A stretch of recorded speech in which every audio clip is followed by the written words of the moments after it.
The bazaar on Trellis 9 was never quiet, but that night it pulsed with desperation. Under the low-hanging aurora sky, alien voices rose and fell, bargaining for survival, metal, bone, labor, and sometimes life itself. Lira kept her head low as she walked between the stalls. Her skin shimmered faintly in the cold light, a pale lavender hue that marked her as a varii, a race once proud, now broken by famine after the dust storms had devoured their crops. Her twin daughters huddled close behind her, their thin arms wrapped around her legs. "Stay near," she whispered. "No matter what happens, stay near." The elder daughter, Scene, nodded. "Mama, are we going home soon?" Lira didn't answer. Her home was a shell now, filled with sand and silence.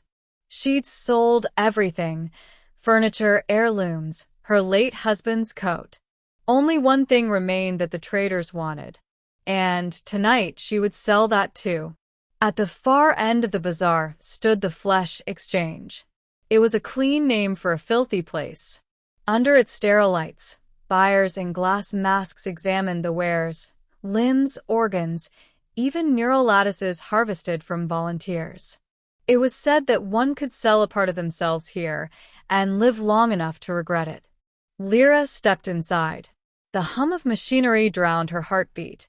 A clerk with 4 mechanical arms looked up. Designation: Lira Vaughn. A varii.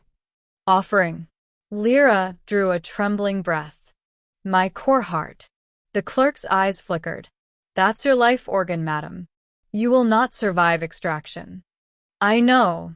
Her voice broke. "But the credits will feed my daughters for years." A pause, then a soft mechanical whir. "Accepted. Proceed to Chamber 3. Lira lay on the cold table, staring at the ceiling lights as the surgeon's instruments hovered above. Her daughters waited outside with a caretaker drone, too young to understand what was happening. As the sedative entered her veins, Lira whispered a prayer to the stars her people once worshipped. "Let them live. Let them remember I loved them." And then, darkness. 2 days later, a man named Jonah Reeve arrived at the exchange. He was human, broad-shouldered, wearing the simple uniform of the Colonial Relief Corps. His eyes were the color of rusted steel, tired but kind. He came to Trellis 9 on a supply mission, but curiosity had drawn him to the market. When he overheard whispers about the varii mother who sold her heart, he couldn't walk away. At the counter, he asked the clerk, "Where is she now?" "Deceased," the machine replied flatly. "Transaction completed. The heart has been processed for biotech use." Jonah felt something twist in his chest. "And her family?" The clerk pointed lazily toward the refugee sector. 2 minors unclaimed, waiting for placement. Jonah didn't think. He just moved.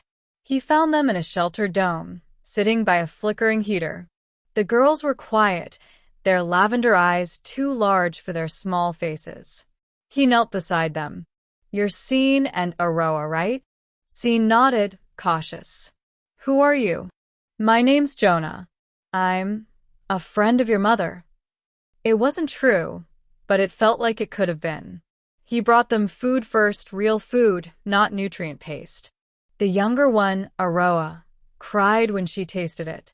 Then he brought them blankets. Then, when he learned no one else would take them, he brought them home to his ship, the Mercy Dawn. Days passed.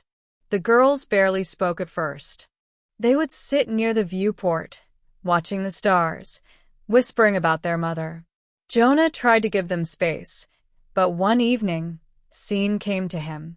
"Mr. Jonah," she said softly, "Mama gave her heart away. Does that mean she doesn't have one anymore?" Jonah hesitated. "No, sweetheart," he said finally. "Sometimes people give everything they have to show how much love they hold. That love doesn't disappear. It just finds another way to live." Scene smiled faintly at that. For the first time, Jonah saw a spark of hope. Weeks later, Jonah couldn't shake what he'd learned. The exchange had harvested Lira's heart for biotech purposes. He tracked the chain of sale through 5 corporate databases until he found the buyer, a private medical lab on New Horizon Station.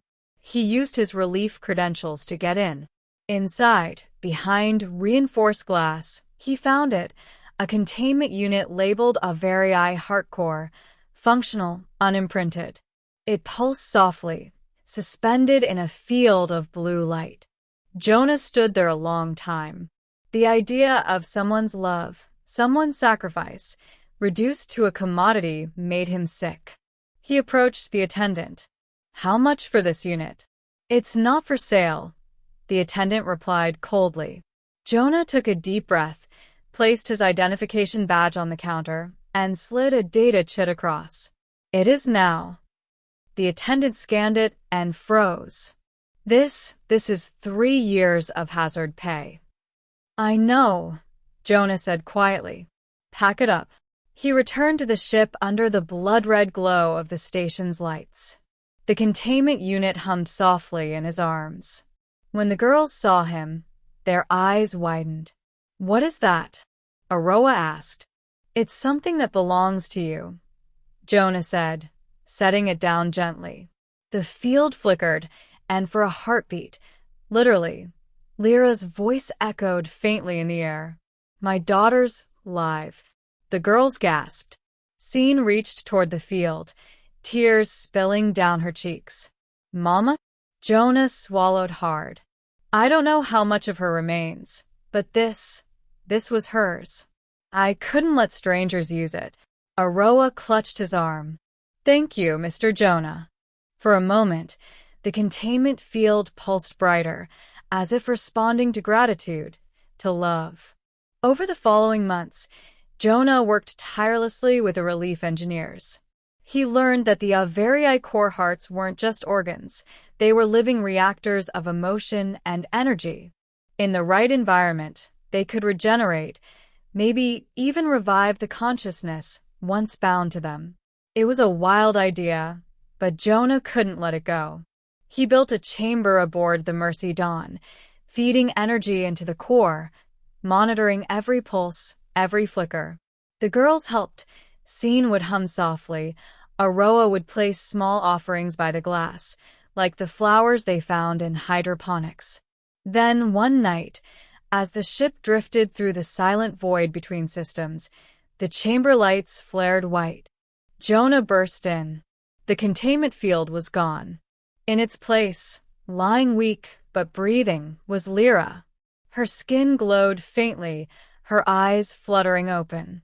She gasped softly, air filling her lungs for the first time in weeks. "Where am I?" Jonah froze, awestruck. "You're safe. You're with your daughters." At that, 2 small figures rushed into the room. "Mama." Lira turned, confusion melting into shock, and then pure joy as her daughters threw themselves into her arms. She held them tight, trembling, sobbing into their hair. Jonah stood back, silently watching. He'd seen miracles before, rarely, but nothing like this. Later, when the ship was quiet again, Lira came to find him. She was still pale, still weak, but her eyes held life again. "You brought me back," she said softly. "I just returned what was stolen," Jonah replied. "You deserved more than to be sold to the highest bidder." She smiled faintly. "Humans, you surprise me." He shrugged. "We surprise ourselves sometimes." She looked down, hands trembling slightly. "I remember a voice calling me back. Yours." "Maybe," Jonah said. "Or maybe it was love finding its way home."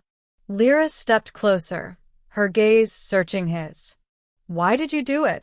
He hesitated, then said, "Because no mother should die alone, and no child should grow up believing love can be sold."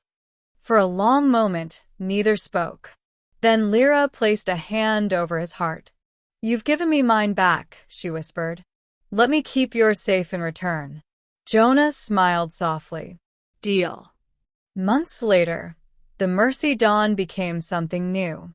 No longer just a relief ship, it became a traveling sanctuary for refugees, powered by the energy of Lyra's reborn core heart. The light from it bathed the halls in a warm, living glow. And sometimes, when the stars were quiet, Jonah would sit beside her and the girls, watching them laugh, their voices echoing like music in the ship's corridors. In a galaxy where everything had a price, one human had proven that some things, love, compassion, and the will to protect, were beyond value. Because in the end, the heart she sold for food was the one he returned so it could beat again.